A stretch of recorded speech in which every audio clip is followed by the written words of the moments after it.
And we will turn now to Mr. Colbert for his 5 minutes of testimony. Good morning.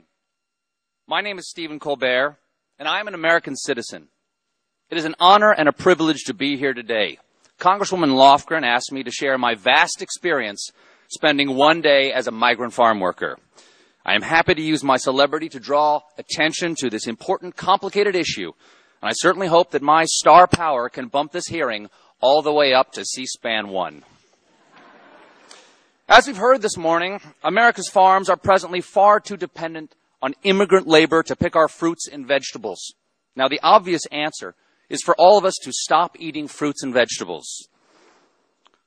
And if you look at the recent obesity statistics, you'll see that many Americans have already started. Unfortunately, my gastroenterologist, Dr. Eichler, has informed me in no uncertain terms that they are a necessary source of roughage.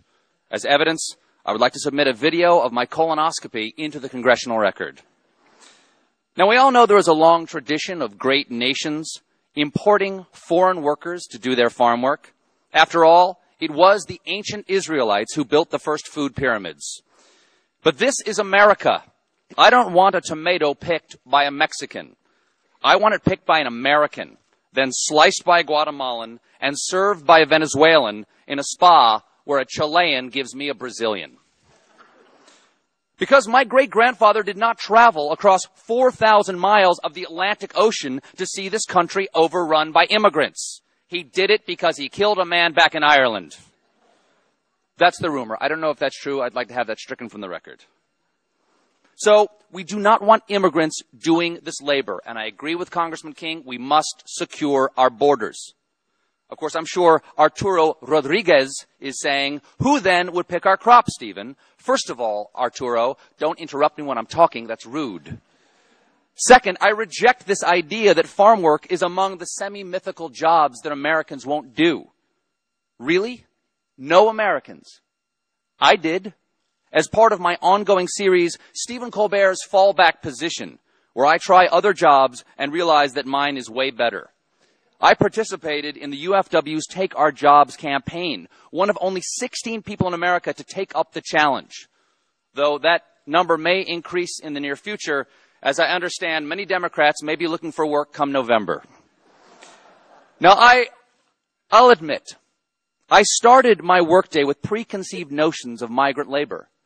But after working with these men and women, picking beans, packing corn, for hours on end, side by side, in the unforgiving sun, I have to say, and I do mean this sincerely, please don't make me do this again. It is really, really hard. For one thing, when you're picking beans, you have to spend all day bending over. It turns out, and I did not know this, most soil is at ground level. If we can put a man on the moon, why can't we make the earth waist high? Come on, where is the funding? This brief experience gave me some small understanding of why so few Americans are clamoring to begin an exciting career as seasonal migrant field worker. So, what's the answer? I'm a free market guy.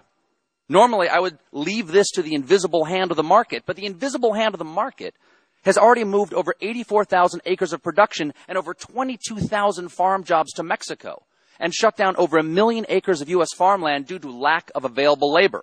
Because apparently, even the invisible hand doesn't want to pick beans.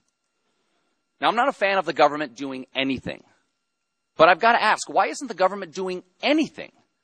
Maybe this ag jobs bill would help. I don't know. Like most members of Congress, I haven't read it. But maybe we could offer more visas to the immigrants who, let's face it, will probably be doing these jobs anyway. And this improved legal status might allow immigrants recourse if they're abused. And it just stands to reason to me that if your coworker can't be exploited, then you're less likely to be exploited yourself. And that itself might improve pay and working conditions on these farms, and eventually Americans may consider taking these jobs again. Or maybe that's crazy. Maybe the easier answer is just to have scientists develop vegetables that pick themselves. The genetic engineers over at Fruit of the Loom have made great strides in human fruit hybrids. The point is we have to do something because I am not going back out there. At this point, I break into a cold sweat at the side of a salad bar. I thank you for your time. Again, it is an honor, a privilege, and a responsibility to be here. I trust that following my testimony, both sides will work together on this issue in the best interest of the American people, as you always do. I'm now prepared to take your questions and or pose for pictures with your grandchildren. I yield the balance of my time. USA, number one.